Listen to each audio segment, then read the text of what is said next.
वयार्थवत्व संयमाद्भूत जयः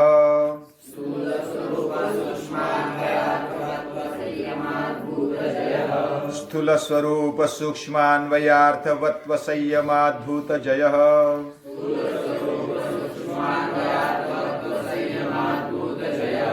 बहिर्कल्पिता वृत्तिर्महाविदेहा तत प्रकाशावरणक्षयः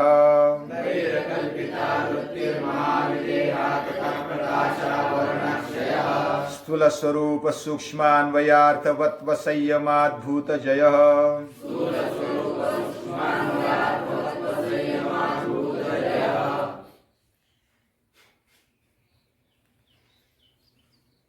महर्षि पतंजलि जैसे दादा अपने बच्चे को लेकर जाते हैं, कभी हाथ पकड़ लेते हैं, कभी कमर पर उठा लेते हैं, कभी माथे पर भी बिठा लेते हैं। इस तरह महर्षि पतंजलि हमें ले जाते हैं, ऐसा लगता है।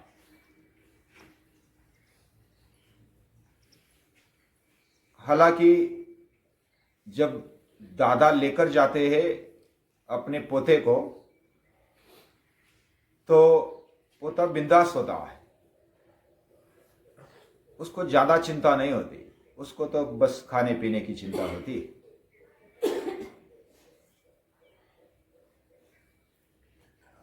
पोता बिंदास चलता है, लेकिन जो दादा होता है वो सावधान रहता है, और वो जिधर समस्या है उधर बता देता है, जिधर अच्छा देखने के लिए है उधर भी बता देता है कि ये देखो कितना अच्छा पंछी है, कितना अच्छा वृक्ष है, कितनी अच्छी नदी बह रही है, कितना ऐश्वर्य है इस सृष्टि का। लेकिन इधर कांटा है, जरा पांव उठा के चलना, इधर कीचड़ है, थोड़ा संभल के चलना, इधर फिसलन है, जरा संभल के चलना। ऐसे दादा अपने पोते को जैसे ले जा रहे हैं, ऐसे ये योग सूत्र बताए हैं। और उसमें स्वयं प्रेरणा ज्यादा है, यानी पोते को वो स्वयं निर्भर बनाना चाहते हैं और खुद मार्गदर्शन करते हैं। जैसे श्री कृष्ण अर्जुन को मार्गदर्शन करते हैं कि तू लड़, मैं हूं तेरे साथ, मैं शस्त्र नहीं उठाऊंगा, लड़ना तुझे ही है, मेरे पास क्षमता है, सब कुछ है, फिर भी तुझे लड़ना है। ये योग दर्शन ऐसा है। गीता में भी योग शास्त्र जो भी बताया वह भी ऐसा ही है, तुझे लड़ना है। मामनुस्मर युद्ध च, मेरा स्मरण कर और युद्ध कर। और उसमें अलग अलग प्रकार से समझाया, विभूति यानी ऐश्वर्य बताया, अलग अलग प्रकार से मार्गदर्शन भी किया है। सभी प्रकार से लगभग मार्गदर्शन श्रीमद् भगवद गीता में हुआ है, और ये भी एक योग शास्त्र है, इसमें भी मार्गदर्शन कर रहे हैं महर्षि पतंजलि। उसमें हमारी भूमिका क्या है? हम अलर्ट रहे, हम सावधान रहे, और खुद को अगर चलना है तो जो भी सोचना है उसको ध्यान से समझो कि नया रास्ता है, नए रास्ते से जाना है, और जंगल में से रास्ता है, पहला रास्ता उधर से नहीं है, लेकिन दादा को पूरा मालूम है किधर कांटा है, किधर कीचड़ है, किधर फिसलन है। वो बता देते हैं कि आगे फिसलन है, जरा संभल के जाना, आगे नदी है, जरा संभल के पार करना। तो ये सभी बातें दादा साथ में है, और पोता भी चल रहा है, लेकिन वो स्वयं चल रहा है। इस तरह महर्षि पतंजलि बता रहे हैं। एक एक सिद्धियां बताई, वो ऐश्वर्य है योग का। कुछ लाल बत्ती भी दिखाई कि इधर जरा डेंजर है, थोड़ा संभाल के चलना।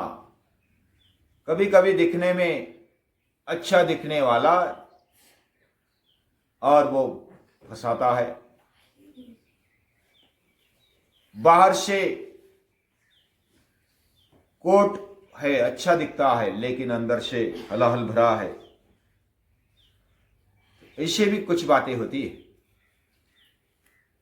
उधर भी महर्षि पतंजलि सावधानी का एक संकेत देते हैं कि इधर संभालना। लेकिन ऐश्वर्य भी बताते हैं, इधर इंदौर आ गया, इधर आगरा आ गया, इधर मथुरा आ गई, इधर दिल्ली आ गया, आगे चलो। लेकिन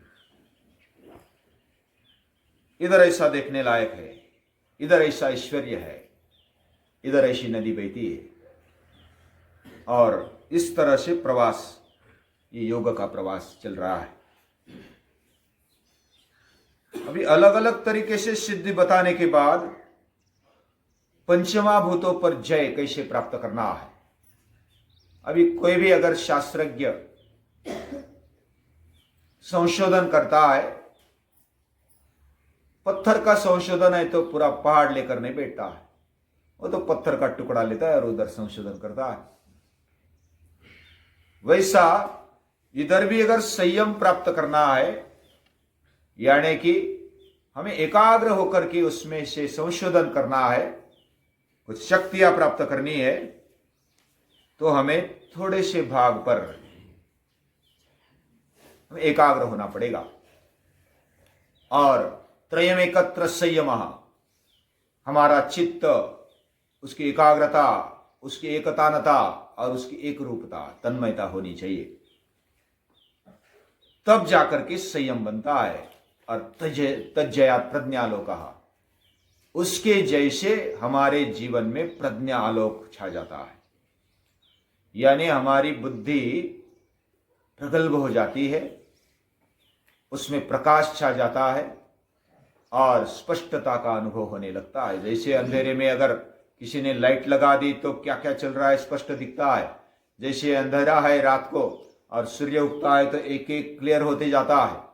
वैसा योग दर्शन में भी जब प्रज्ञालोक, तज्जयात् प्रज्ञालोकः, संयम के जैसे हमारे जीवन के अंदर प्रज्ञा का आलोक, उसकी प्रभा, उसका प्रकाश छा जाता है। तो जैसे हमें संयम करना है तो किधर करेंगे? तो महर्षि पतंजलि बताते, पहले स्थूल बातों पर एकाग्र हो जाओ, और एकाग्र होने के साथ साथ जैसे कि हम जिधर भी एकाग्र होते हैं उसकी हमें जानकारी मिल जाती है।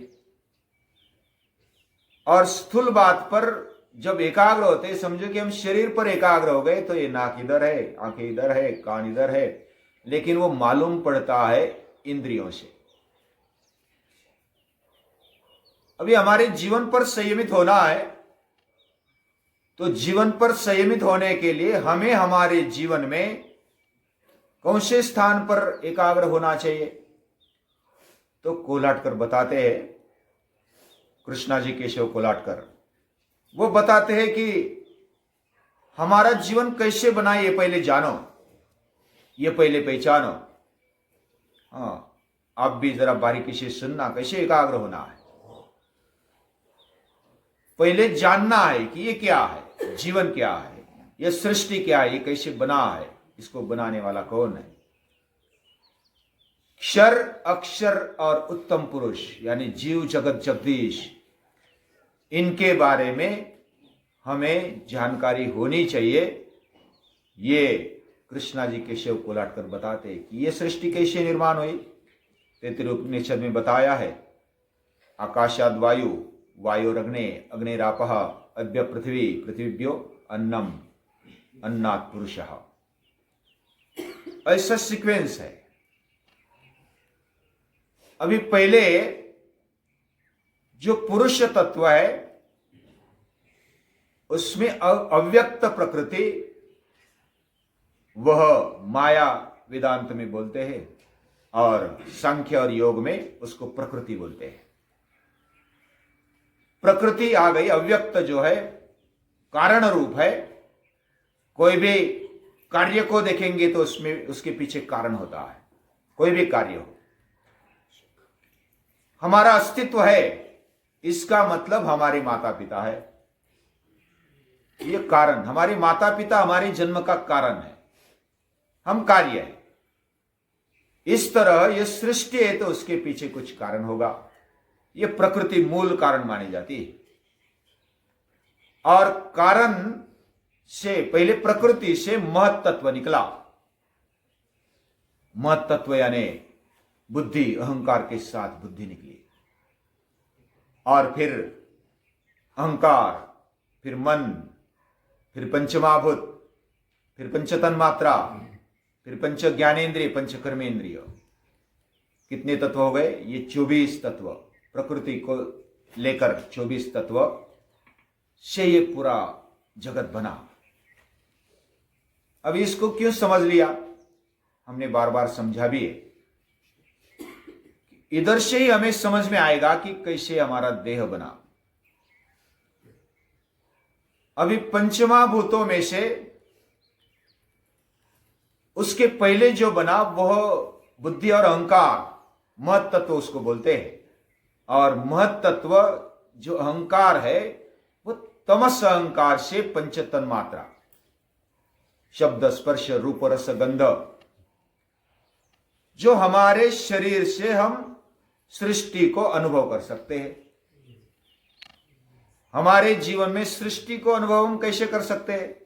आंखों के द्वारा, कान के द्वारा, नाक के द्वारा, जिह्वा के द्वारा, स्पर्श के द्वारा, है ना। तो ये स्थूल जो सृष्टि है उसका अनुभव करने के लिए शरीर बना है, और इसलिए यह शरीर बहुत ही बढ़िया है। उसको अनुभव करने की क्षमता इसमें दी है पंचतन मात्रा के द्वारा। और ये पंचतन मात्रा स्थूल रूप में बनी, यानी जो भी तन मात्रा बनी है वो किसके कारण बनी? उसका कारण है तामस अहंकार। फिर जो राजस अहंकार है उसमें से कर्मेंद्रिय बने, और प्राणमय हमारा शरीर बना। इसलिए हलचल होती है प्राणों के द्वारा और कर्मेंद्रियों के द्वारा हम हलचल करते हैं, और ये इस तरह बना है। फिर अभी हमको कुछ करना है तो रजो अहंकार हमें लेना पड़ेगा। हमें कुछ स्थिति प्राप्त करनी है तो तमो अहंकार लेना पड़ेगा। हमें कुछ समझ लेना है तो सत्व अहंकार हमें लेना पड़ेगा। सत्व अहंकार का मतलब होता है मुझे जानना है, ये तो इच्छा होनी चाहिए ना। मुझे जानना है, ये इच्छा जब होती है तब हम जानने की शुरुआत कर देते हैं। तो इस पूरे सृष्टि में सत्व, रज, तम भरा हुआ है। कौन सी भी चीज ले लो, कौन सी भी वस्तु ले लो, हमारा खुद का शरीर ले लो, जो भी सूक्ष्म से लेकर के स्थूल तक सभी चीजों में यह अहंकार भरा हुआ है, और ये सत्व, रज, तम ये गुण भी भरे हुए हैं। अभी इसके कारण हम समझ सकते हैं, इसलिए ये अभ्यास कर रहे हैं। हमारे ज्ञानेन्द्रिय है, इसके द्वारा हम ज्ञान प्राप्त करते हैं। कर्मेंद्रिय कर्म करते हैं, कृति करते हैं कर्मेंद्रिय के द्वारा। ये हमारे जीवन से निगड़ित है।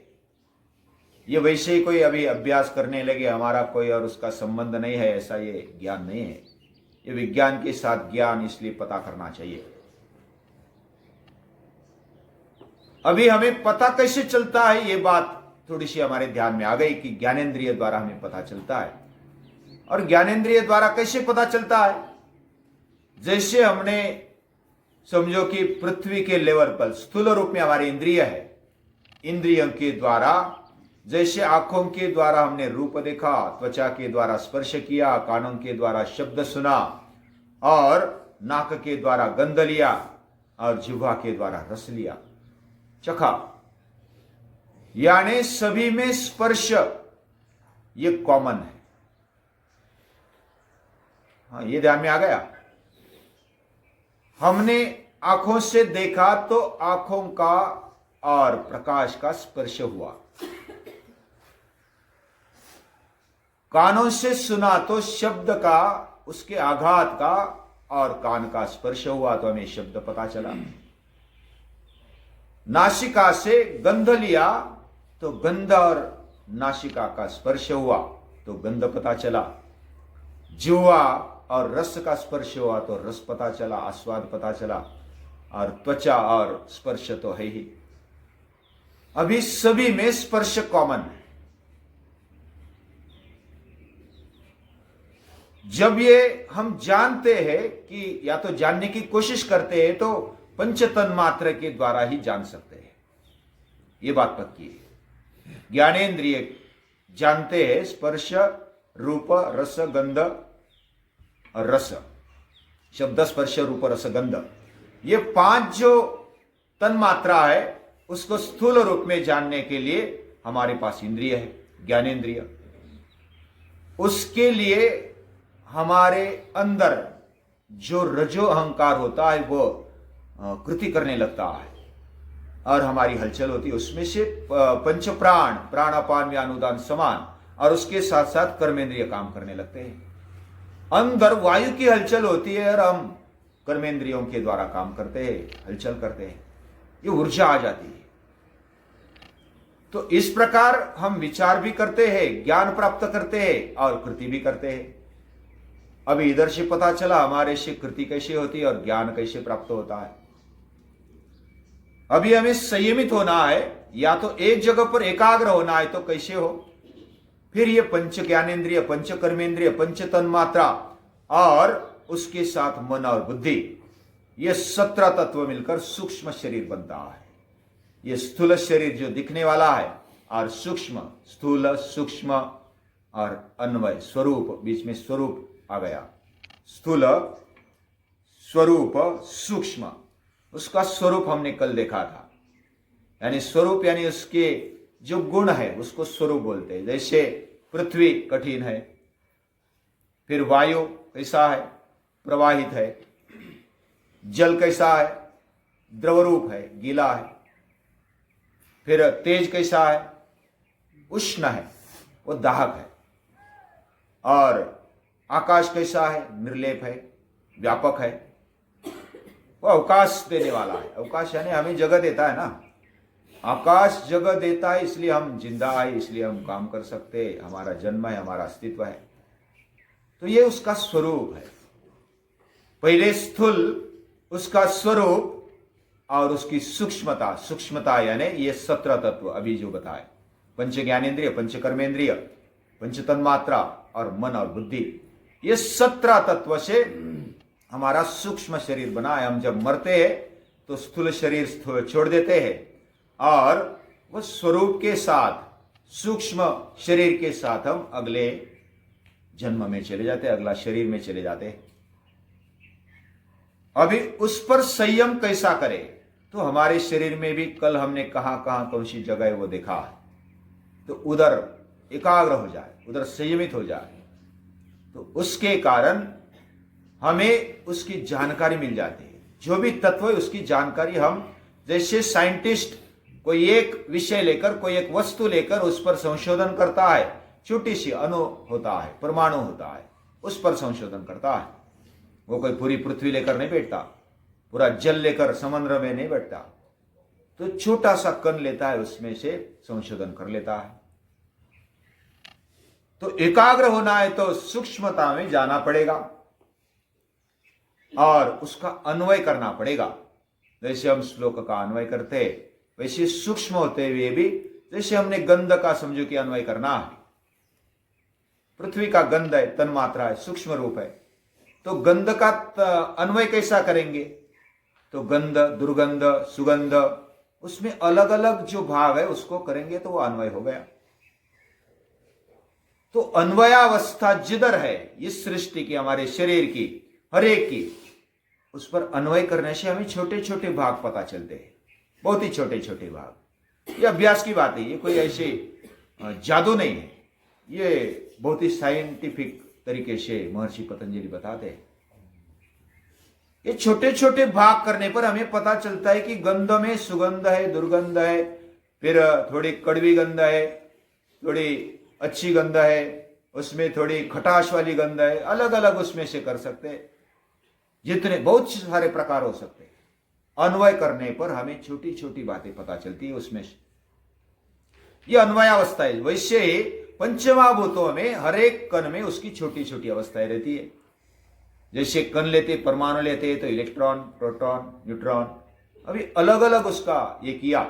अभी कौन कौन सा कार्य करता है ये भी पता चलता है सूक्ष्म निरीक्षण करने पर। और लास्ट में उसका अर्थवत्व, उसका हेतु क्या है। अभी ये सब है, पूरा पड़ा है तो इसका हेतु क्या है। हमें जीवन मिला है तो उसका हेतु क्या है। ये कण है, उसका हेतु क्या है। ये शब्द दिए, स्पर्श दिया, गंध दिया, रस दिया, हमें तन्मात्रा दे दी, पूरे ज्ञानेंद्रिय दे दिए, कर्मेंद्रिय दे दिए, मन दे दी, बुद्धि दे दी। उसका अर्थवत्व क्या है, उसका मकसद क्या है, ये पता चलना चाहिए। उसका अर्थवत्व मालूम कर लेने पर हम आगे बढ़ सकते हैं। ये जीवन क्या है, सूक्ष्म, स्थूल, स्वरूप, सूक्ष्म, अन्वय, अर्थवत्व, संयमात। उधर संयम करने से क्या होता है, भूत जय होता है। एक एक चीज हमें पता चलती है, उसकी शक्ति का पता चलता है, और शक्ति का उपयोग कैसे करना है वो भी पता चलता है। तो हमारे जीवन में अलग अलग शक्ति आ जाती है। हाँ, उधर से क्या शक्ति आ जाएगी भूत जैसे, वो कल देखेंगे। अब रुकते हैं।